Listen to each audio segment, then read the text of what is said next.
For as long as people have called this place home, they've been welcomed with clean air, clean water, and an abundance of nature. As time went on, people saw the need to balance how we build cities with how we protect farms and forests. That's why across Greater Portland, in 24 cities and 3 counties, there's one metro government that brings us all together to maintain that vital balance, to provide services across cities and counties, to create a better future together. Hello, we're Metro. We plan for housing, jobs, and safe transportation. We protect land, air, and water by managing garbage and recycling. We support arts and culture by overseeing local venues to keep the economy growing. And we connect people to nature across 17,000 acres of parks and trails and at the Oregon Zoo. Metro is all of us working together, connecting how we live today with how we plan for the future. Hello, we're Metro, and so are you. I'd like to call to order the Metro Council business meeting for February 9th, 2023. Connor, will you please call the roll?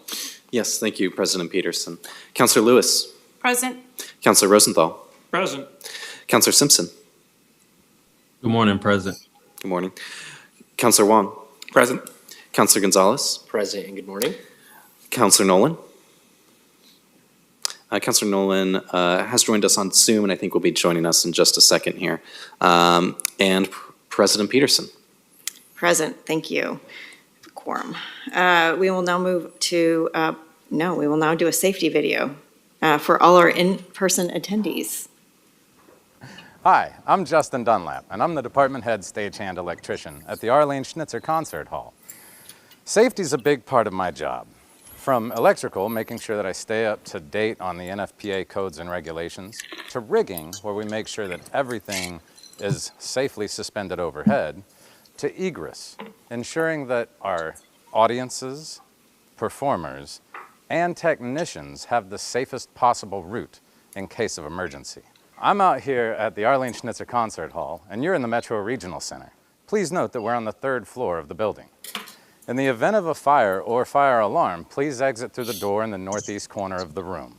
Go down the steps to the 2nd floor and exit through the main entrance by the reception desk. We will meet in the courtyard outside that entrance.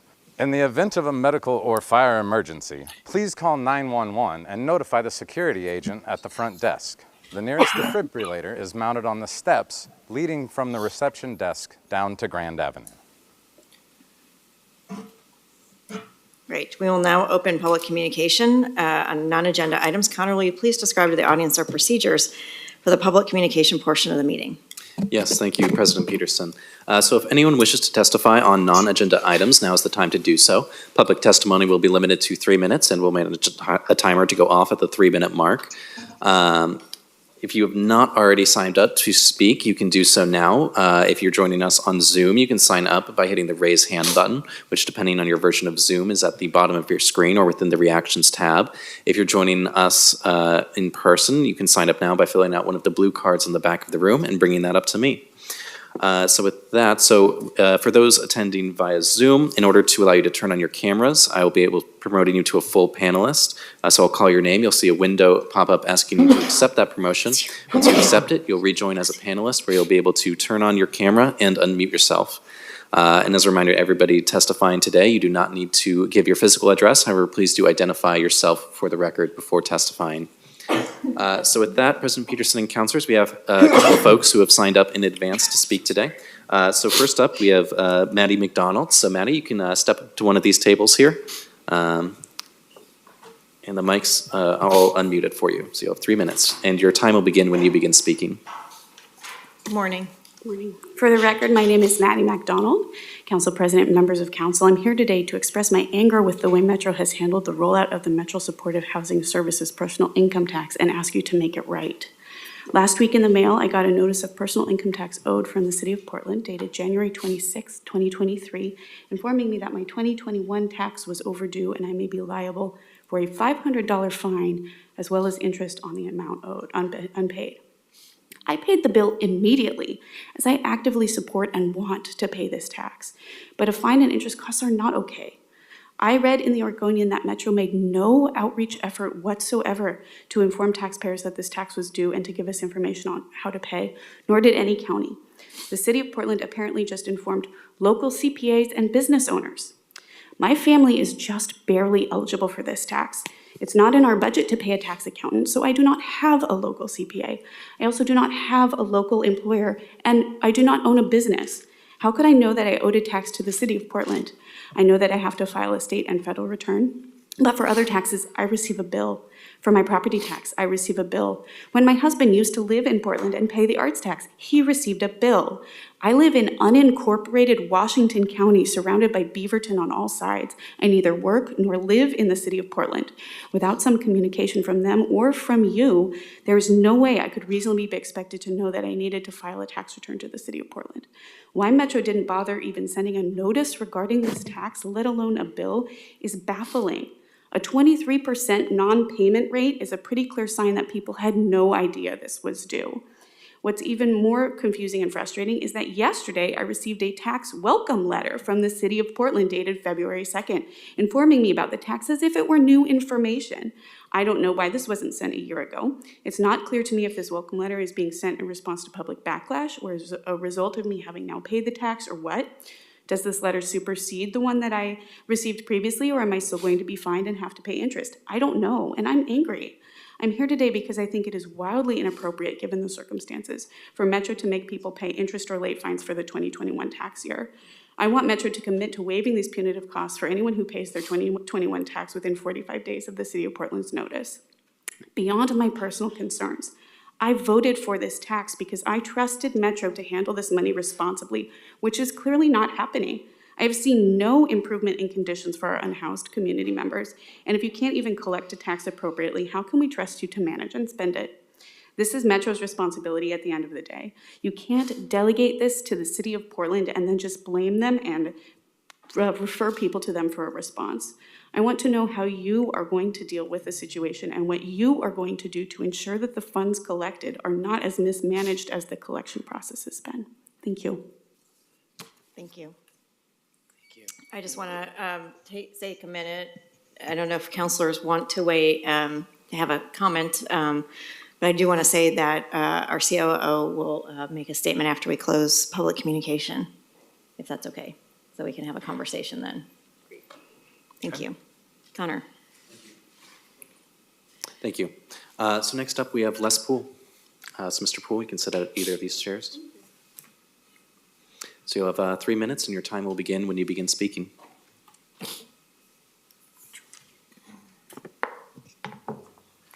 Good morning, councilors and President Peterson. That sounds nice. Les Poole, I'm from Clackamas County. I've been active in Oregon, let's just say that, for well over 20 years. And some of the frustration you just heard expressed are the things I'm hearing out there. And I recall pre-COVID in 2019, I came and spoke about the need for Metro to be more aware and more careful about how it's spending money. Most of the residents, when they watch the pleasant introduction at the start of the meetings, don't realize that Metro has a tremendous amount of authority and control over land use planning, transportation, that transcends the message in the video at the start of the meeting. And the homeless issue is worsening in Clackamas County. I'm grateful that the taxpayers have put the effort out and made the sacrifice to trust you with hundreds of millions of dollars to address the homeless issue. Unfortunately, at times, some of the things we're seeing done are pie in the sky, if I can use that old term. And when I say that, I'm referring to how the money is being used and by various communities. It is critical, and as the lady before me spoke, it is critical that we get the best value out of the money we're investing in homelessness. And I can assure you that that is not happening. And I think you all know that's true. So I would encourage you to have a robust discussion about how you're administering the money and what the value is. There seems to be a tremendous lack of accountability in the region by officials who are responsible for public safety. And this is not just a message for Metro, it's a message across the board. The last thing I want to say is that, as probably everyone in this room knows, there's a plan to start tolling folks for driving on already existing highways and putting the money into a magic pot, a vague pot. And it's touted as something that is going to bring a lot of advantages, but unfortunately the negatives far outweigh it. I'm sure Councilor Lewis, who covers Gladstone and that area, is hearing a lot. And I think it's time for a more serious discussion about how tolling will affect us. So just a general message for you all, and thank you for your time. Thank you. Anybody else with hands raised out in the virtual universe? No more hands raised, and no one else has signed up in advance. Thank you. All right, with that, we will close public communication on non-agenda items, and I will turn to our COO, Marisa Madrigal, and we can have a quick conversation about what's going on in the world of the SHS measure. I appreciate the response. Thanks. Absolutely. And thank you to the members of the public who have come to testify today. As council is aware, we have been receiving complaints from folks who did not know that they owed the Metro Supportive Services Housing Services tax and have learned that they could be subject to penalties and interest for not filing in 2021. While a penalty waiver is available through our tax administrator, our legal and finance team is assessing other options available to address taxpayer concerns for your consideration.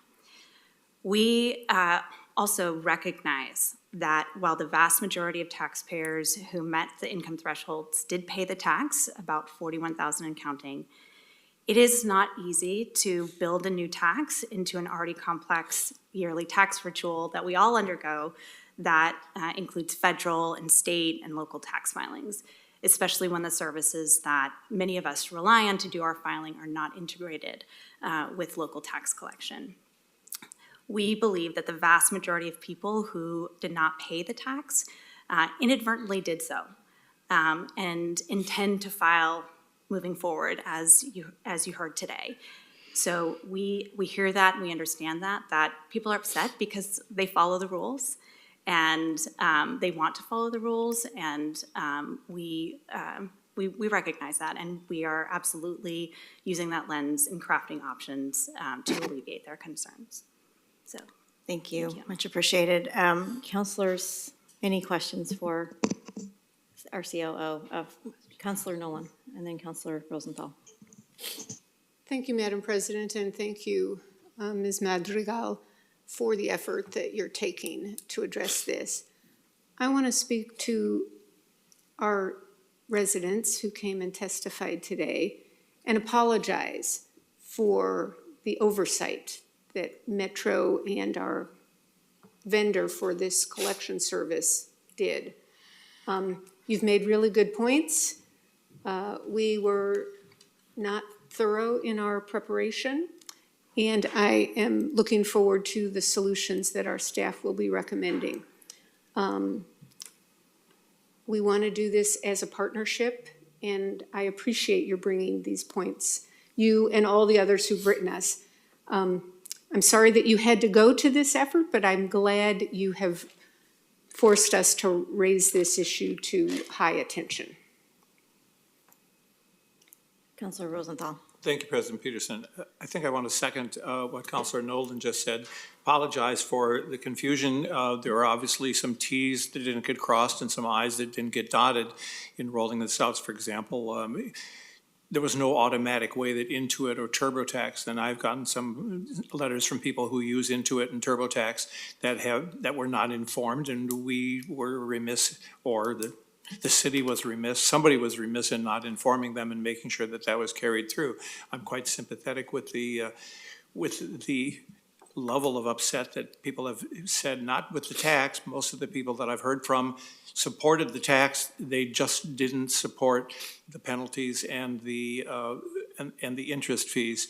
So I'm very cognizant of that, and I think that it's something that we need to do better. But I would also mention that it's an opportunity, if other people are responding, is to point out that, in fact, we are making progress with the tax itself, that it is having some significant effects, and that I have taken the opportunity in some of these cases to respond and point them to our dashboard on our website that shows what has been done with the monies that have been generated.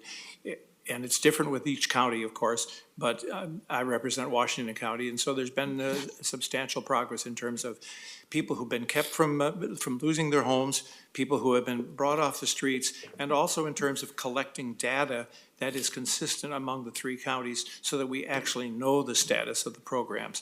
And this was something that didn't exist before. So there is progress being made. This was an unfortunate series of, shall we say, missteps or something that we hope that we will look forward to the recommendation from our legal team and the COO as to how we can rectify this. President Peterson? Yes. Thank you. I don't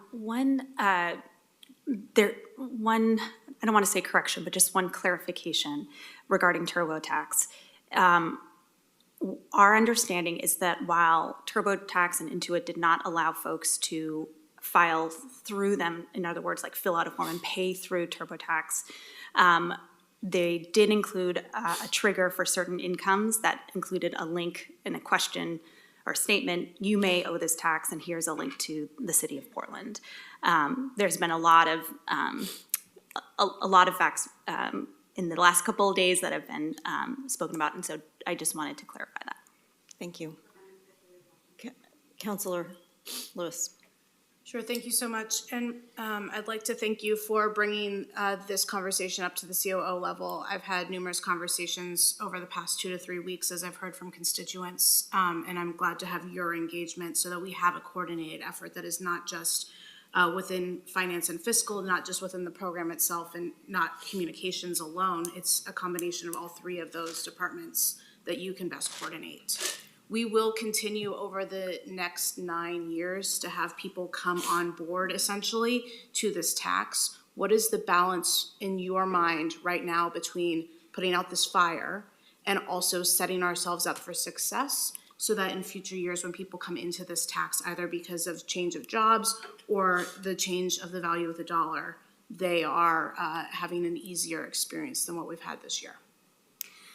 Thank you for that question, Councilor Lewis. I think a couple of things come to mind. I think the American tax system in general, we can kind of start from a disadvantage because of its complexity.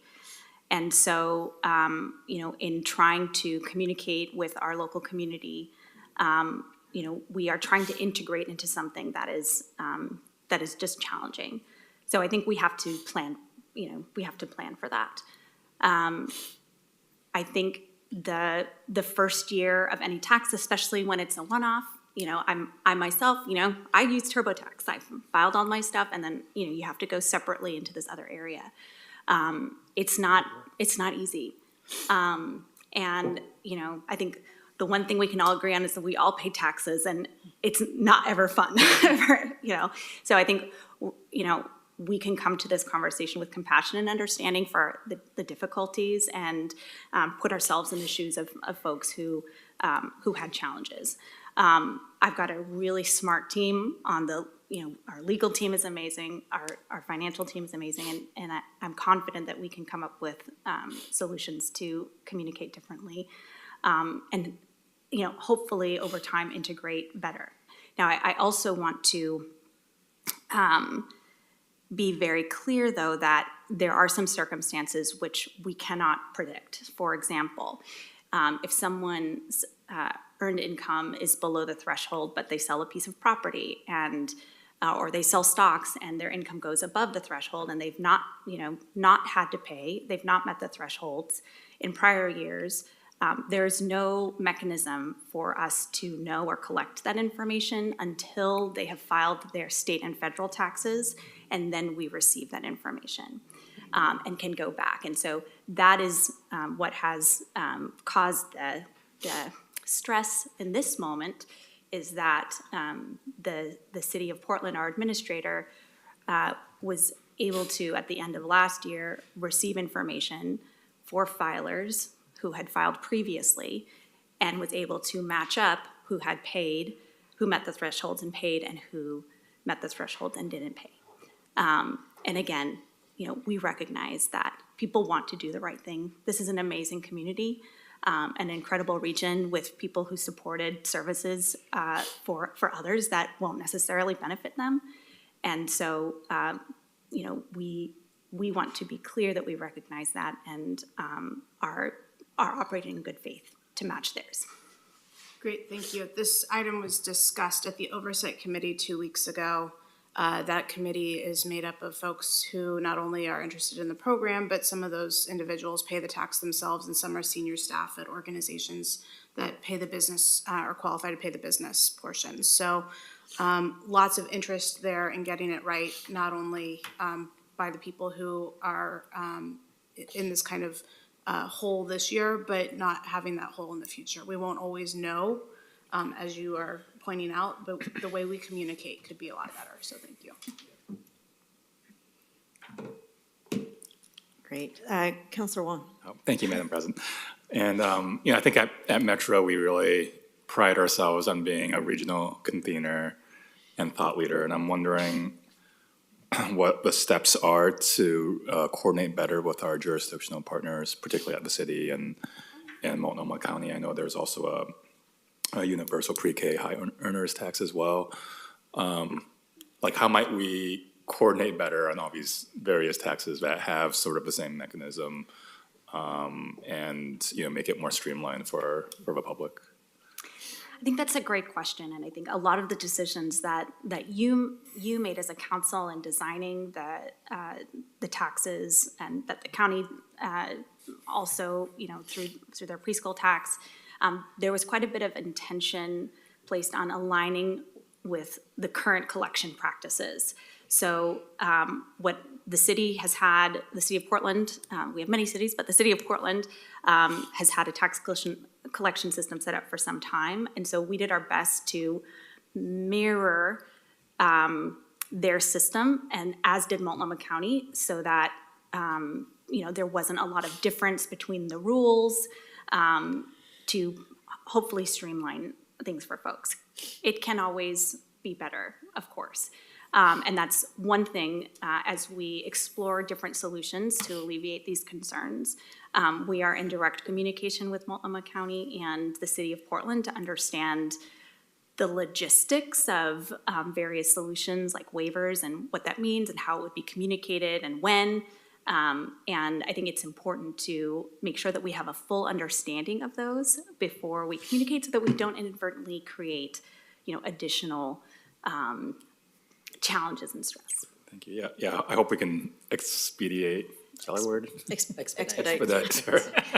That process. And I think, one thing that we've seen is just the different jurisdictional partners are like, you should call this other agency or government. And it's kind of like this pointing fingers at each other. And, if we can come to some understanding where we're working as a team rather than adversaries. I'm not sure what the right word is, but, we need to just, be better at the coordination piece amongst our various jurisdictional partners.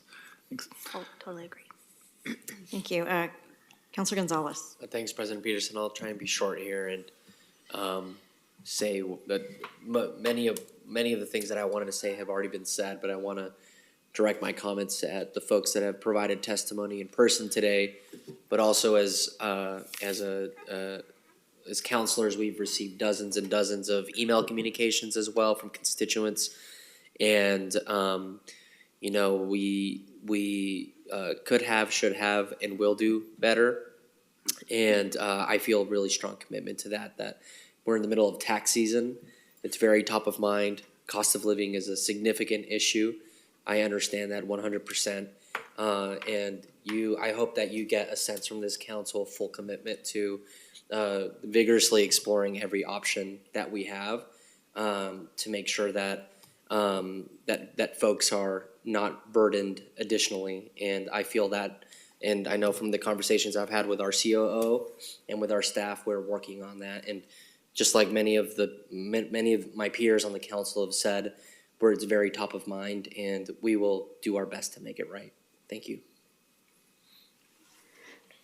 Thank you. Seeing no other hands raised, I just want to end this summary of this conversation with a thank you to all of those who have received information in the mail that might have been a surprise, and know that we are working on the options for remedies. But I also want to say thank you to our COO for digging in, along with our attorney and everybody on staff, on how to do that best so that we don't create more confusion and that we do get that alignment that we do need. So much appreciated. You know, when there is an issue, is how we handle ourselves. And I think we do a good job of figuring out ways to meet our residents' needs, as well as make sure that we get this done as quickly as possible. So thank you so much. Thank you. All right. Councilor Simpson, before I go, I didn't see hand raised. I just want to make sure you had a moment if you wanted to say anything else. You know, I think thank you, Madam President, and I think the rest of the council hit it on the head. You know, we got to take care of working people and make sure that this process is cleaner and smoother as we move forward.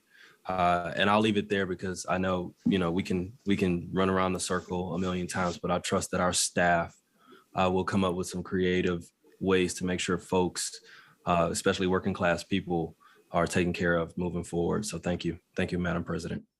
Thank you. All right. With that, we'll move on to our consent agenda. Today's consent agenda consists of one item, resolution number 23-5308, for the purpose of advancing Metro Eligible Unified Planning Work Program, UPWP, projects for inclusion in the state fiscal year 2023 UPWP, and completing a scope change for an ODOT Americans with Disabilities Curb and Ramps project. Do I have a motion? So moved. Is there a second? Second. It's been moved by Councilor Lewis and seconded by Councilor Nolan. All those in favor say aye. Aye. Aye. All those opposed? The motion passes. Thank you. Move on to our ordinance, which is a second reading and vote. Ordinance number 22-1487 for the purpose of amending Metro Code Section 2.02.010. We had our first reading and public hearing at our January 26th meeting, and we discussed at that meeting this ordinance relates to employment agreements and works to improve the clarity and consistency of our code. We received no public testimony during that public hearing. I will turn it over to our COO, Melissa Madrigal, for any questions. Thank you, President Peterson. I'm here to answer any questions that you have, as is Joyce Swan from our attorney's office. Councilors, any questions? We thoroughly discussed this last time, so thank you. With that, do I have a motion for ordinance number 22-1487 for the purpose of amending Metro Code Section 2.02.010? Move adoption. Councilor Simpson. Oh, go ahead. It's hard online. Councilor Nolan made the motion. Councilor Simpson, did you second? Second. Thank you. It's been moved by Councilor Nolan and seconded by Councilor Simpson. Is there any further discussion by the council? All right, Connor, will you please call the roll? Yes, thank you. Councilor Wong. Aye. Councilor Lewis. Aye. Councilor Rosenthal. Aye. Councilor Gonzalez. Aye. Councilor Simpson. Aye. Councilor Nolan. Yes. And President Peterson. Aye, the motion passes. Thank you. Thank you to the staff that have worked on this and getting us to this point. Much appreciated. Thank you. All right, under other business, we have a budget retreat follow-up. As you'll recall, counselors, from our retreat, which seems like a long time ago, but it was just around the corner, we discussed the financial forecast and budget process and the council priorities. During that budget retreat, council also asked for broader vision to inform work across the organization with a particular focus on measuring the impacts of Metro's work. So I'm going to turn it again over. It's all you today. Lovely to see you all today. To our COO, Marisa Madrigal, to introduce the process that she has been developing to articulate that vision and guide our work across departments. Thank you. Thank you, President Peterson. We have a short presentation that we just want to run through. I think I've got it up on Zoom, but I don't know if we've got it up in the boardroom yet. Yeah, it should pop up in just a moment. Okay. I will give it a beat. There we go. Okay, great. I'm going to take a breath, switch hats. Good morning again, Council President Peterson and councilors. For the record, I am Marisa Madrigal, your Chief Operating Officer, and I use she, her, and aya pronouns. Also in the room is your Chief of Staff, Kristen Dennis, and we are both here to follow up on our November 29th budget retreat, share how we're using your feedback, and discuss next steps. Next slide, please. So first, we will recap the budget retreat and summarize what we heard from you. We'll spend some time reviewing your priorities and sharing themes, which will inform decision-making as I develop the proposed budget, which is the process we're conducting right now. Then we will talk briefly about the next steps in the budget process for the year. And finally, we'll discuss the strategic vision that you called for in the retreat. Next slide, please. At this year's budget retreat, which as you recall was held in Beaverton, we received a presentation from Brian Kennedy, our CFO, on the financial forecast of our organization. We heard guidance from you to be discerning in light of the potential recession, continued inflation rates, and projected revenue declines. We then reviewed the equity analysis that departments were asked to go through during budget development and discussed associated equity metrics. Throughout all of the council discussion, we heard themes that would later come up in our priority discussion. Council urged staff to think big, broadly, and tie metrics to larger regional goals. You shared concern over the prospect of recession in the labor market, calling for Metro to be a leader in improving the regional economy by developing an ambitious yet achievable vision for the future of Greater Portland. We heard a call for that larger vision to guide our work across departments and make a measurable impact toward the region's most critical issues. Next slide, please. As we've synthesized your discussion over the last month, it became clear that your stated priorities coalesced into three distinct themes: the environment, housing, and the economy. That is not to say that you have no interest beyond these buckets, but these areas clearly rose to the top and kept coming back to again and again. Next slide. Related to the environment and climate, you spoke about ensuring equitable and meaningful transit access and pedestrian infrastructure that allows the people of our region to get to work, home, and recreation with minimal climate impact. You asked for Metro to play a role in increasing tree canopy, particularly in heat islands, continue our work preserving critical habitat and nature for both access and conservation.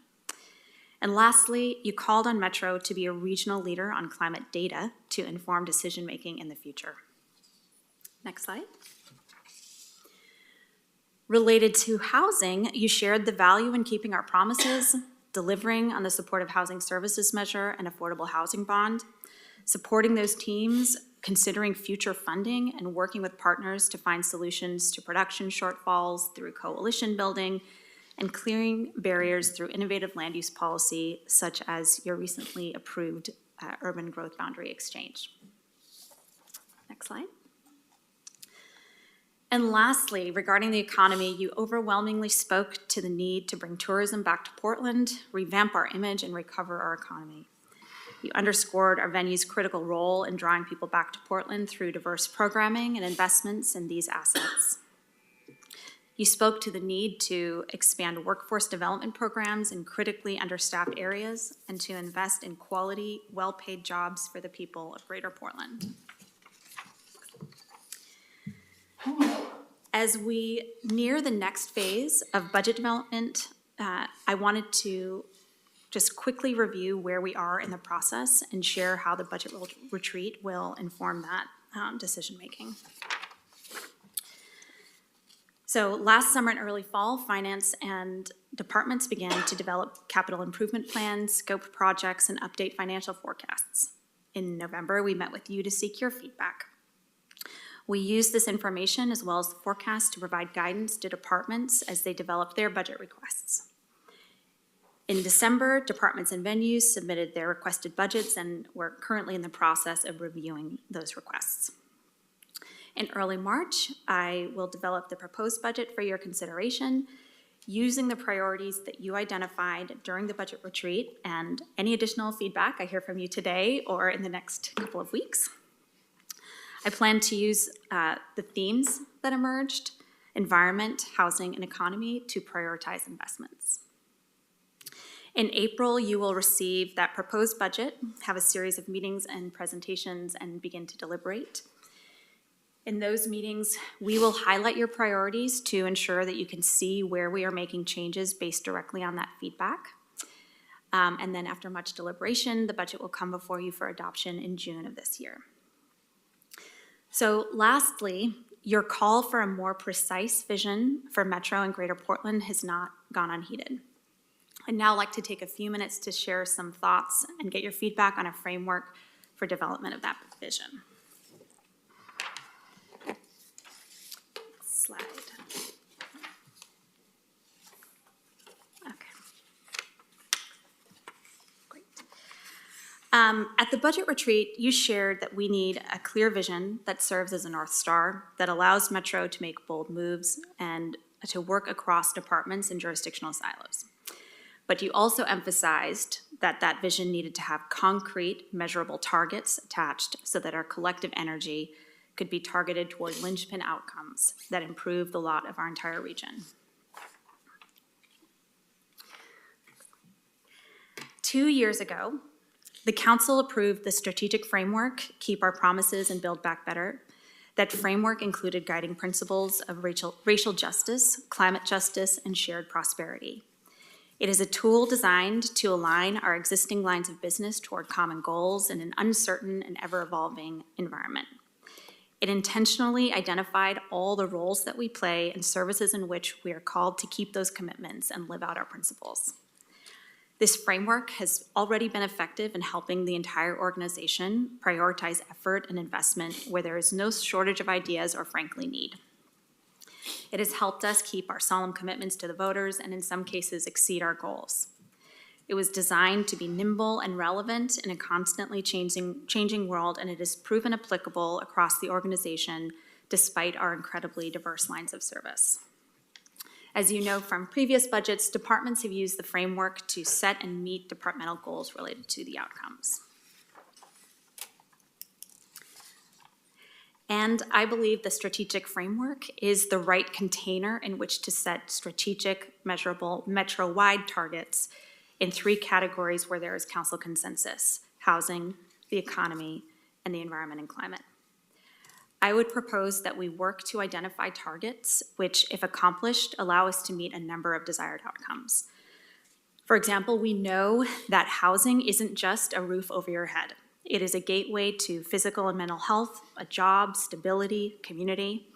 If we measure our progress toward increasing the supply of housing, we can be confident that we are having a bigger impact on an individual's life and a community's health than the single measure of the creation of a unit of housing. And if we can find measures like that in the other areas, I think we will be in good shape. So today, I'm seeking your direction and council affirmation that 1, the existing strategic framework and guiding principles are the appropriate container for Metro's strategic targets, and 2, that those targets should be related to housing, the economy, and the environment. If council chooses to affirm those high-level statements today, We will return either in work session or in one-on-ones, two-on-ones, with a proposed process to identify and adopt the strategic targets by June of 2023. So with that, we just have one more slide with our discussion questions, and I will turn it back to you, President Peterson. Thank you. Before I open up, I just want to clarify that the overall umbrella lens for all of these would still be racial equity, correct? Yes, that within the Yep. framework and our guiding principles of racial justice and climate justice, that yes, that those are, each of those would be the how we Yeah. implement. Thank you, thank you. Counselors, questions, comments? Hands raised virtually? I guess I would start it out with just a quick thank you for the work that's gone in so far, much appreciated. On the economy slide, the one thing that I would add to the list would be kind of the public-private partnership that we have in either working to bring land into the urban growth boundary or get land that's inside the urban growth boundary ready for employment, as well as in our other sectors, how we do that public-private partnership in waste management. So what are we doing to help create jobs within the economy, even if we're a secondary or tertiary helper in that? That's the only thing I would add. Councilor Rosenthal, did I see you raise your hand? I think I'm not first. I think other people have raised Well, it. actually, you were, but you did it virtually last, so I'm asking you to go Okay. ahead. Thank you, Madam President. I think the goals that we have are good as far as the goals, but I'm going to cast a somewhat dissenting view. The economy is important, and of course, our performing venues are important, and tourism is important. However, and I will take a little bit of nod from our former colleague, Councilor Craddock, that what we don't have in this area is we don't have a vision for a 21st, 22nd century transit system that is going to serve the economic growth that we think we're going to have. So leaving transportation off of the priority list, I think those are our biggest challenges financially at this point in time.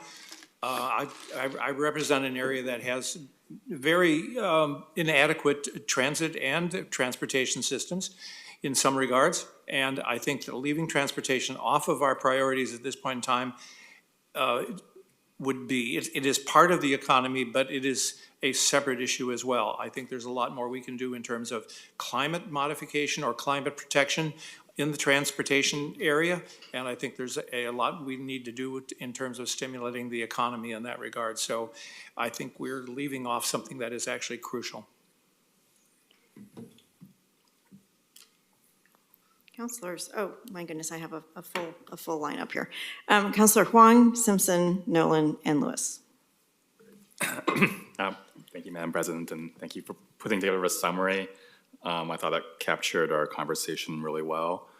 I think during the budget retreat, I did have some emphasis on, and this is probably under the economy section, but economic recovery.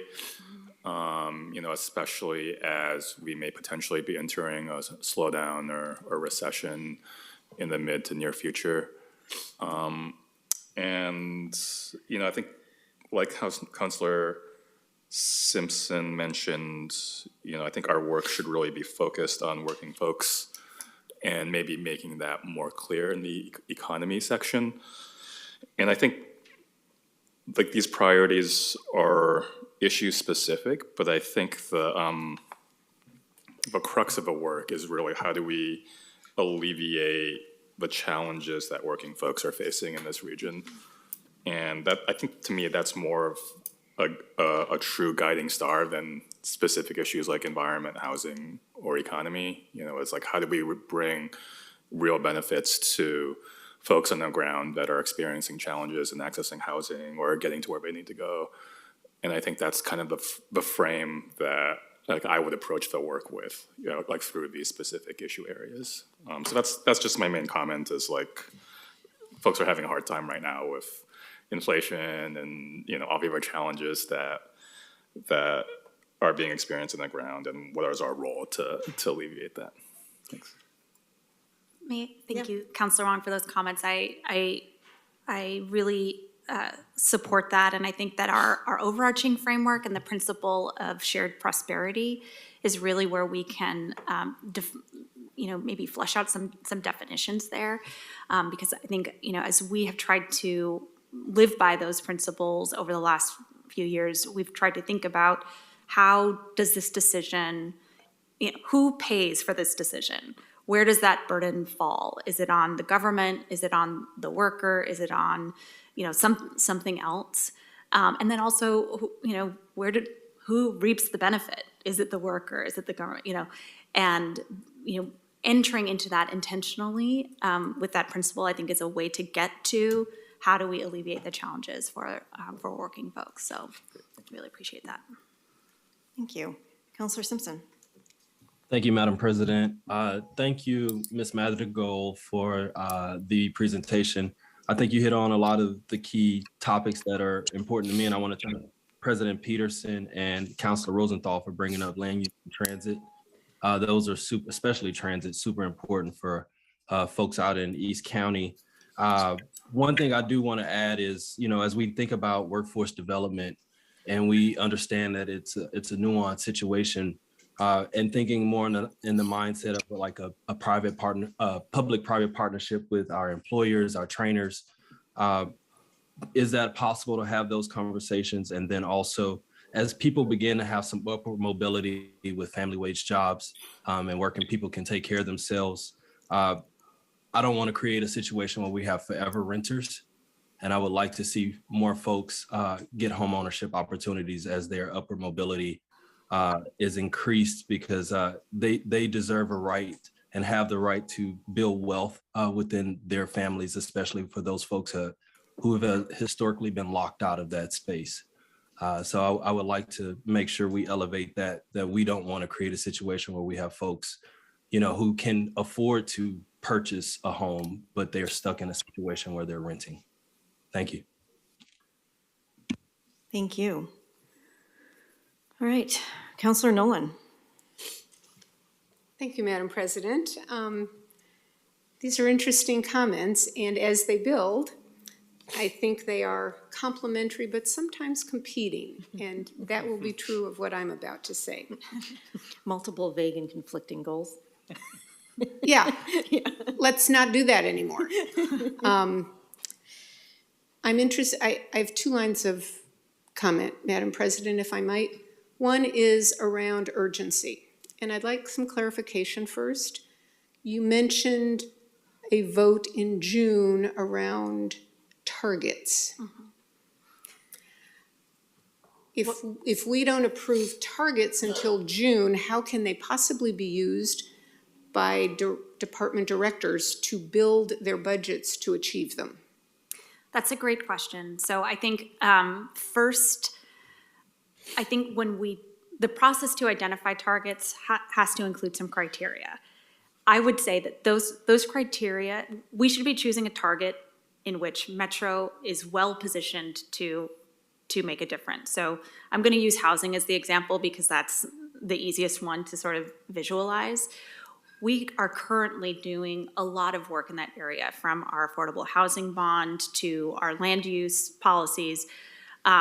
So we can be playing in that space in next year's budget and focusing on that area. What the specific target that we may come up with would further enhance that. So I'm visualizing, and I think this is a conversation that we should have, is maybe a 5-year time span for those goals. And so we would set some goal for X number of units of housing, which we are working toward. Right now we're doing as much as we can, but there's not like a target out in front saying we're trying to meet that.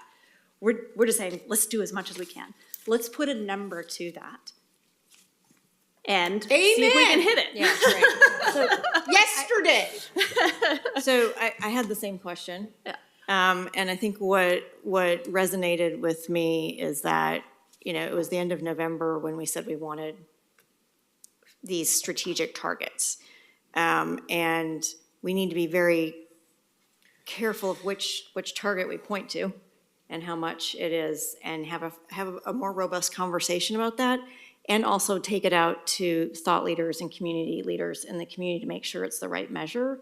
So we can't, that's hard to expedite when we're gonna actually ask people for their input. And I think that's the piece that made me just sit back and say, all right, this is a 5-year not conversation, but 5-year target or targets. And if we're gonna get it right, we better make sure that we have vetted it out in the community and given enough time to come up with the options, vet it, and then come back to council. It's not the best, option, but I think coming out of COVID, where we were in emergency mode, and now we wanna actually have a 5-year strategic plan, we have to give some grace. And that's where I am, because I did have that same reaction, how are we gonna bake this in? But I also know that staff are working right now on proposals that would move us forward in each of those 3 categories. So I think there's, it's a good tension to have, to be able to bake it in, but I had the same question. I'm glad for that.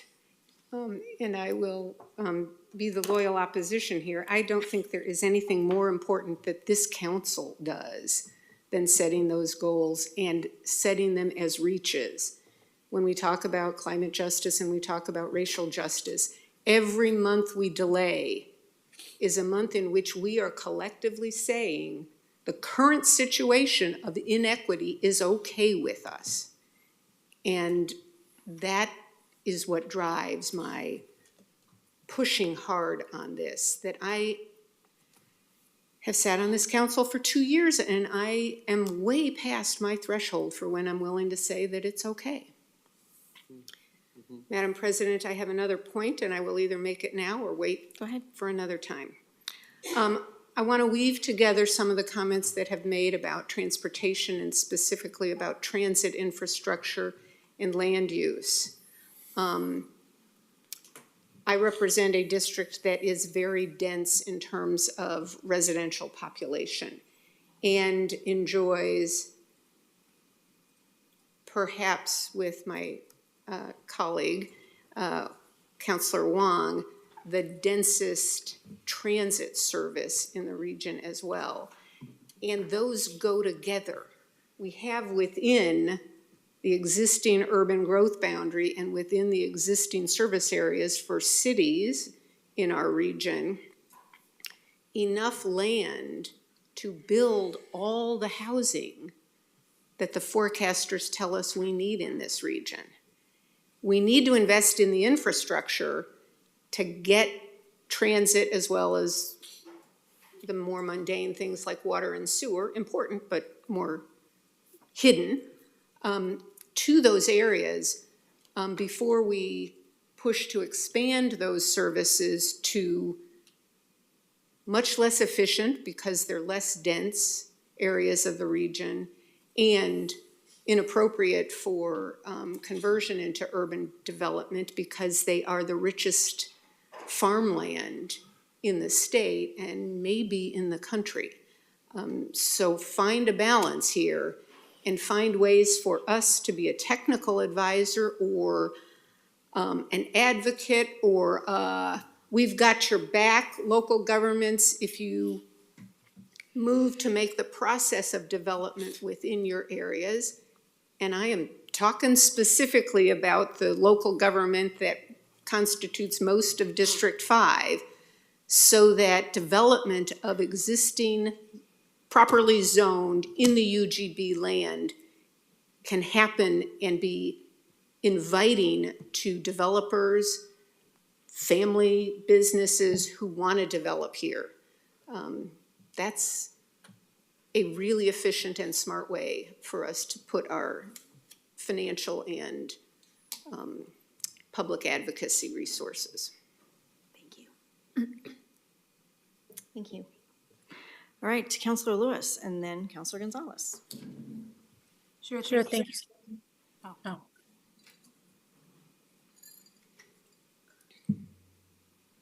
God, I unmuted. My apologies, everyone. So used to being at home. But thank you for the work that you've done to coordinate accumulating all of our ideas and trying to give them a workable framework. And I do think that those three areas are generally the right direction, particularly when you look at that with the layer of we are going to do all of this work through the methodology of racial justice. My hope also is that for each of those areas, we don't only look at the outputs, but also the inputs. Obviously, within the economy, there's a whole system of taxes and fees, some of which we have control of, some of which we are a party to, and some of which we have no control of. But we should be aware of those and how they impact each other. But I do think that the inputs on the other two areas are just as important when we're looking at some of the opportunities to essentially bend the curve so that we are writing policy that doesn't have unintended consequences. In terms of how I think about transit, I would first and foremost think about it as connected to the environment. If we're looking at 40% of the emissions reduction coming through getting people out of single occupancy vehicles, I look at transit as the top strategy for our built environment. So I don't know if it needs to be its own category, but it definitely is something that you can make the argument is attached to all three of those areas. So I would hope that we do have an opportunity to see how transit and transit programs are funded across the agency, with the understanding that transit budget itself is fairly limited in our approved budget. Obviously, JPAC will hopefully have the opportunity to make some big moves in how they do some of their studies and planning process that we would approve, but that doesn't come through the annual budget process. So I want to stay focused on that exercise of where we can use this in the short term to inform our budget. Great, thank you. Councilor Gonzalez. Thanks, President. Well, I appreciate the presentation, Marisa, and to your team for putting it together and for working hard on trying to land the many planes that took off during the budget retreat. You know, and I don't envy your position, because there's a really healthy tension between, you know, in our budget, there's a like a lot of things that we like core services we need to deliver with that. And then there's the kind of the flexibility for initiatives, and then there's, you know, our vision for the region and what we want to be, and you need to weave that thread. And from your presentation, I see an effort in trying to weave that. You know, I want to start off with the comments around made around transportation, which, you know, I think I was hearing the presentation and feeling like this feels like a big gap.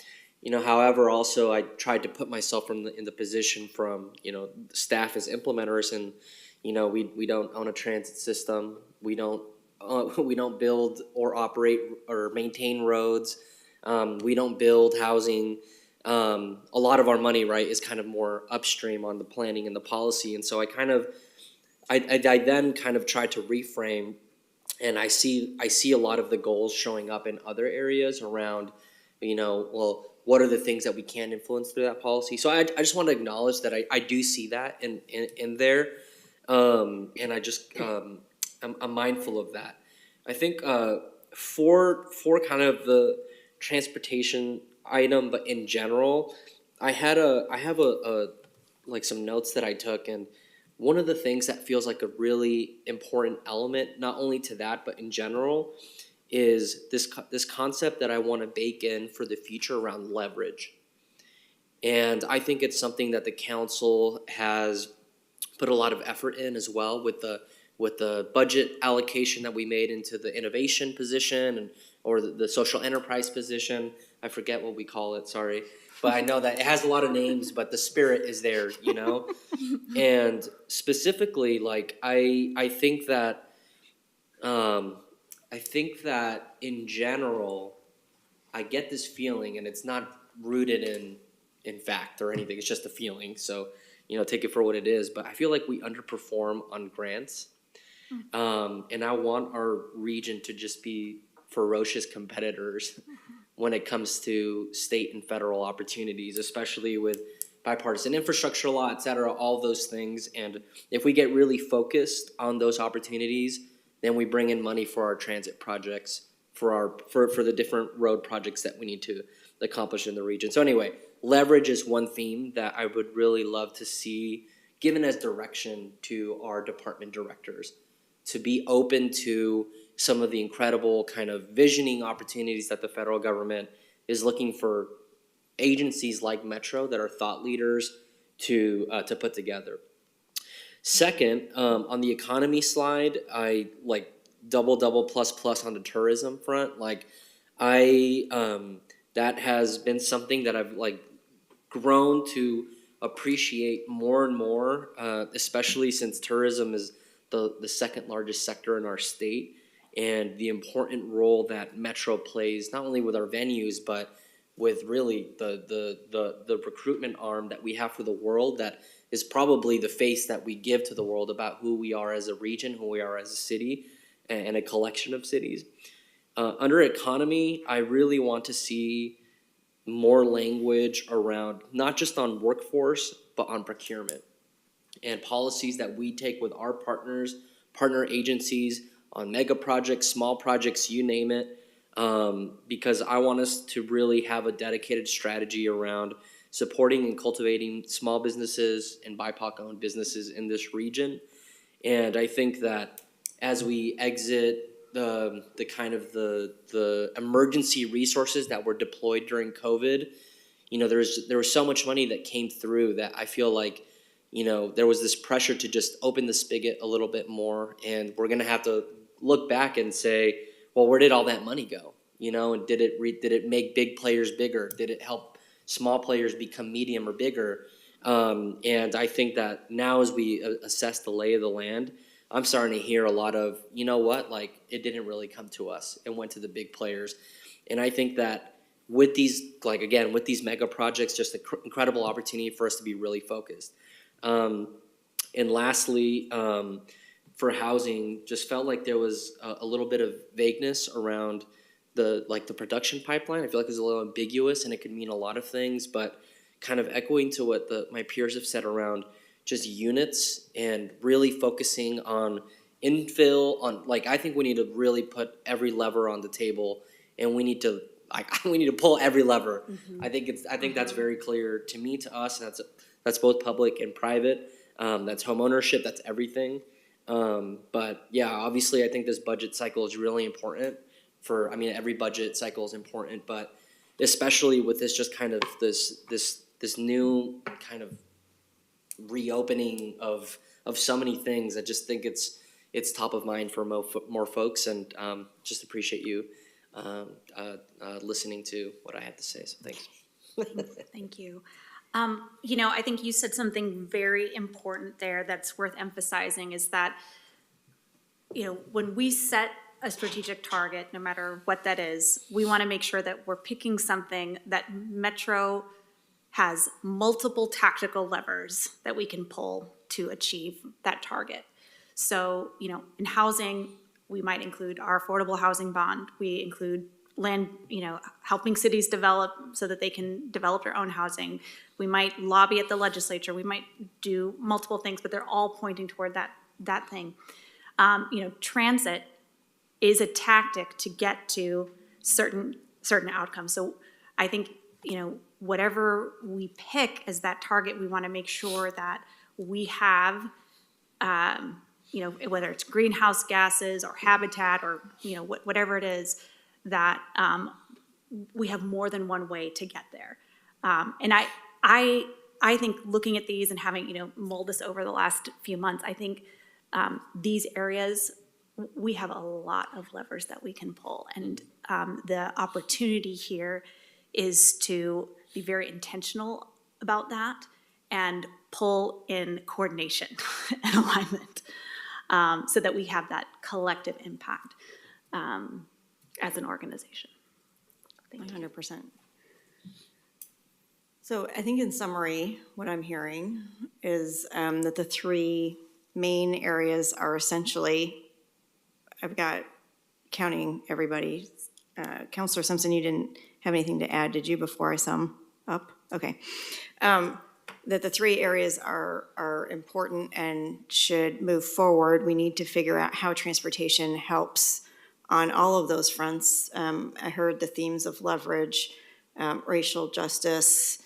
How do we do that within each of these? And then how do we set a target for the region that Metro has a big part in and can move us forward in, but we're not going to necessarily be the only ones working towards that goal, but we need to articulate that goal so that people know where the region needs to head in order to succeed as a region. So, did I miss anything? No, but you have two more hands raised. Oh, they just popped up. Counselor Rosenthal and then Counselor Nolan. Thank you, President Peterson. I want to say, first of all, that I appreciate the presentation, and I think all the other counselors brought up some important points. I agree with the idea that we need some specific targets. I agree with the idea that we need to focus on workforce. The idea that we have to deal with lands to be available and work to find some way to leverage that. I think these are all important.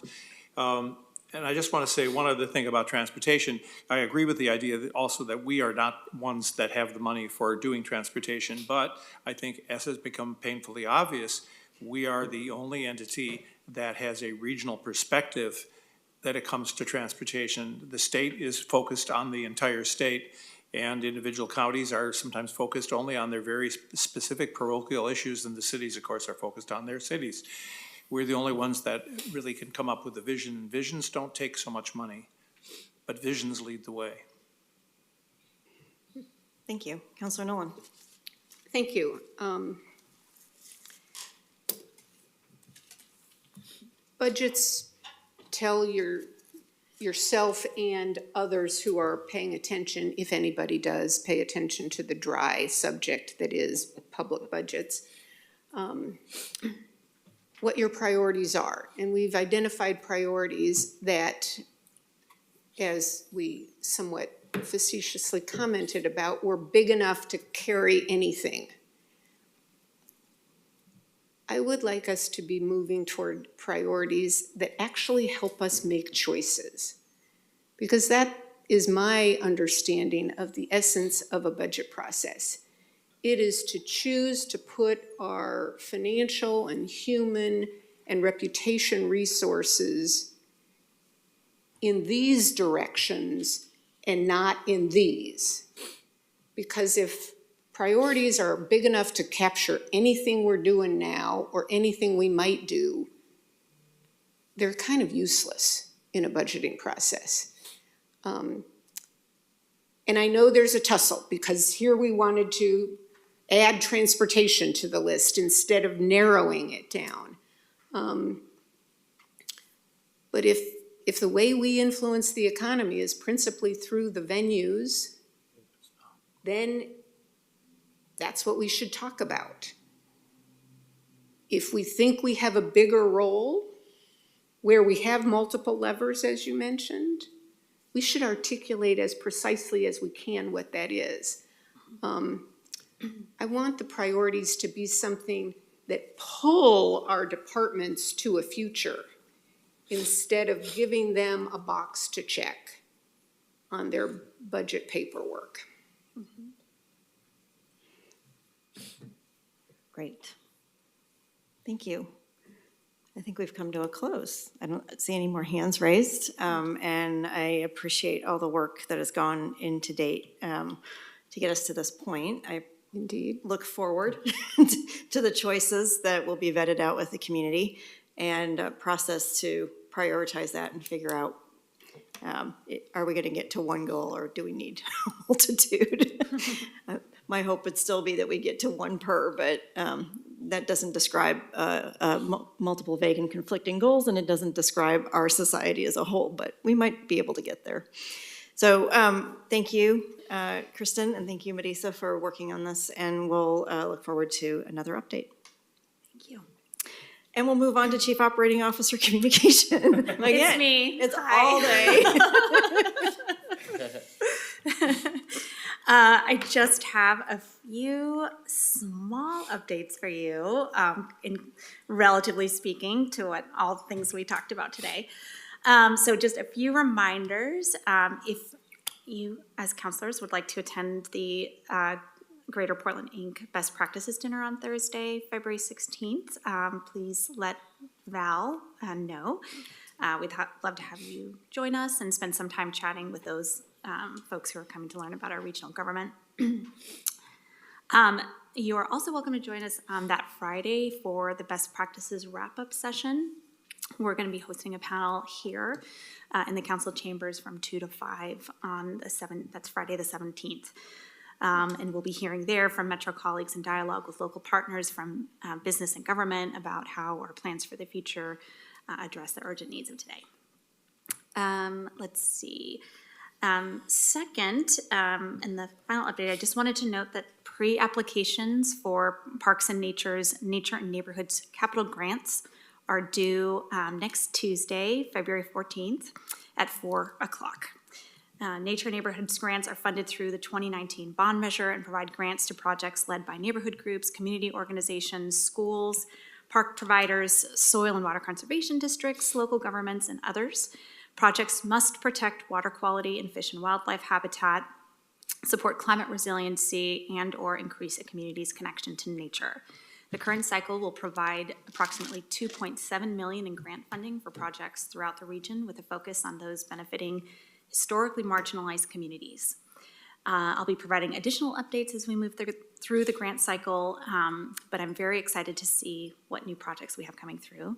And then lastly, P.S., got a text as we were talking about grants, because I'm not sure that we have mentioned this publicly, but Metro just was awarded one of the largest transportation safety grants in the country at $2.4 million.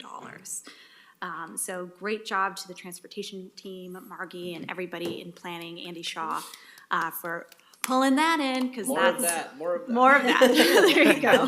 More of that. We're really proud of the work they've done. So thank you. Definitely, kudos. All right, moving on to counselor communications. Counselors, Counselor Gonzalez, and then Lewis. Thanks, President Peterson. So through my role as JPAC chair, I now sit on multiple committees representing Metro, and so I will always make an effort to report back.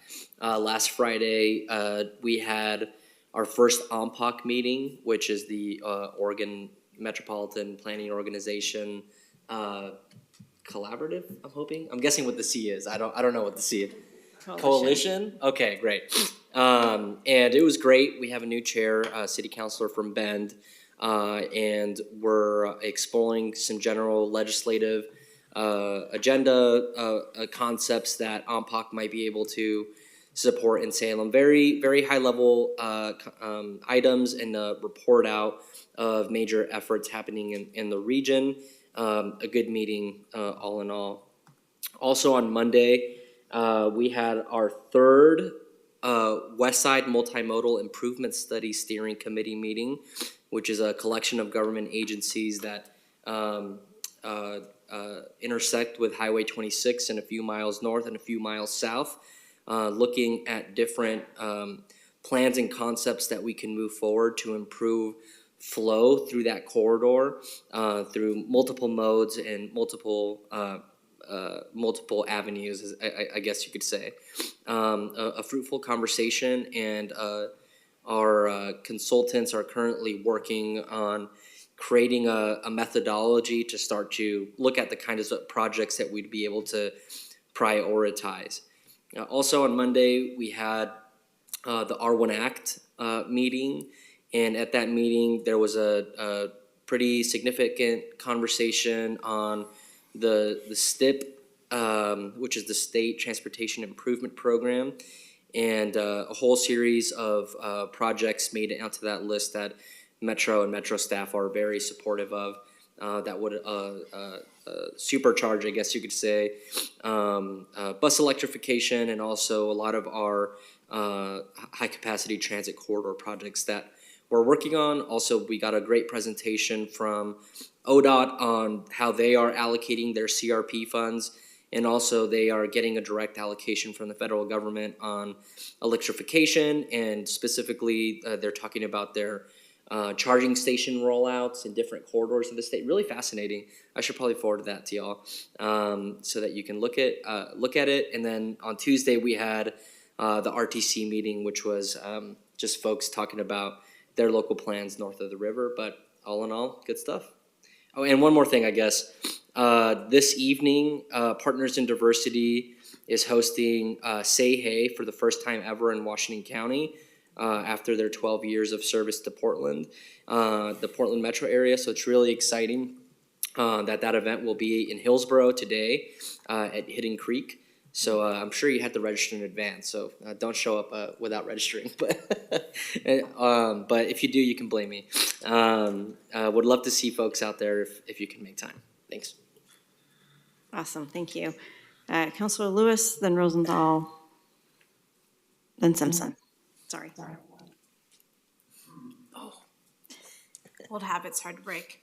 Thank you, colleagues. I wanted to report back. I attended the Confederated Tribes of Grand Ronde Great Circle Recovery Center opening and celebration on Monday. That's on 82nd Avenue, and just really needed by the community. A beautiful and healing, trauma-informed space.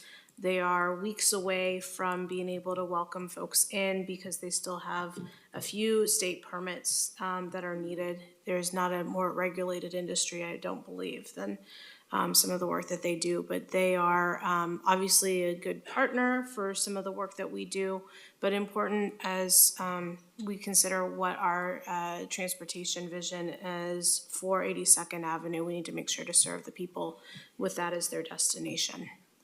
Additionally, wanted to report back that the Supportive Housing Services Tri-County Planning Body met yesterday afternoon, and it was a good meeting. We are probably just one meeting away from our first 4 goals being finalized. There's a little bit of wordsmithing still happening in between this meeting and next, where it'll be approved, hopefully. But that's charging us to make sure that our system has reasonable salaries so that we can continue to have a resilient system with individuals paid a wage in which reflects their education and their work, and also allows them themselves some housing stability. We're also charging the system with coming up with ways to better blend and integrate with the health systems. So those are those are 2 samples of the kinds of goals that we're digging deep on, and we'll have hopefully approved in our March meeting. Thank you. Great, thank you. Councilor Rosenthal. Thank you, Madam President. 2 things.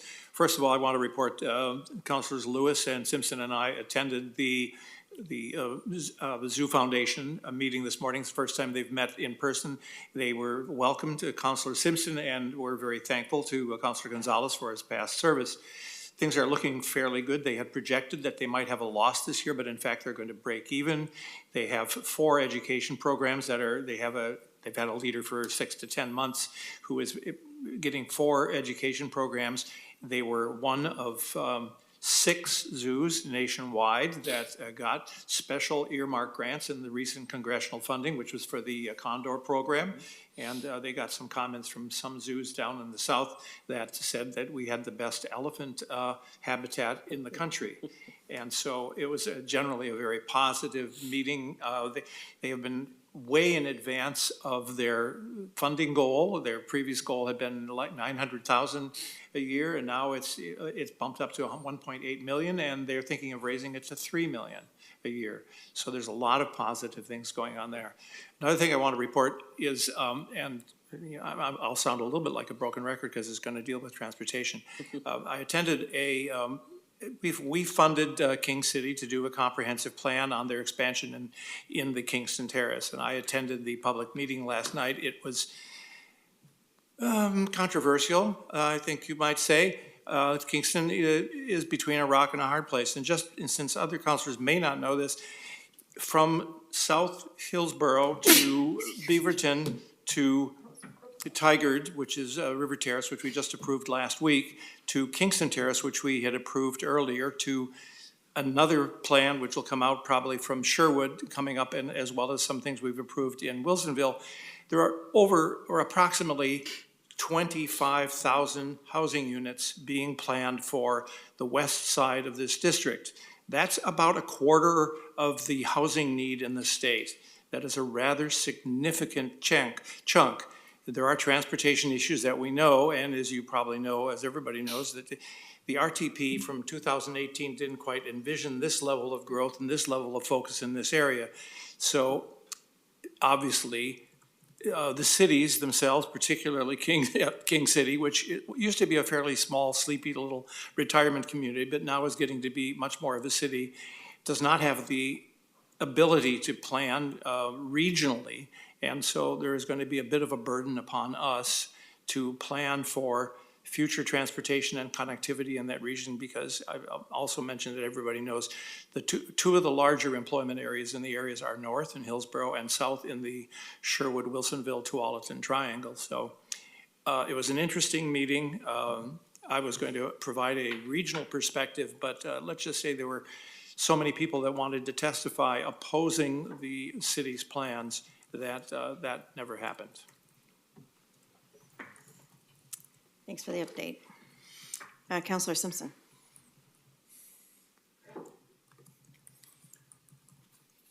Oh, you're on mute. I got 2 mute buttons just to make sure. The joys of having the kid around, I still fall into that habit. I wanted to update the council on the Urban Flood Safety and Water Quality District last presentation we had. If you don't know, our levee system on Marine Drive, it needs some upgrades in certain areas. And we're looking at doing that through a general obligation bond. And we began to start having those conversations at our January 19th meeting, and they will continue on through the summer. And I just really wanted to plant the seed with this council that we need to make sure we really support that project for a host of reasons, but mainly resiliency in terms of when and if the earthquake happens, but also during heavy rain seasons, we don't want to see another Vanport incident happen. So in that spirit, I will continue to provide those updates to the council, because again, this is a levee system that protects like one of our best assets in the region, and that is our airport, which also is a piece of property that runs military operations for our National Guard wing. So I say all that to say is I have more updates. We have another meeting coming up here soon, and I will share out and report out what we talk about. So thank you. Great, thank you. Any other comments, councilors? Seeing none, I will close this, and we will have our next meeting scheduled for February 23rd, 2023 at 10:30 a.m. See you there. Thanks so much. Recording stopped.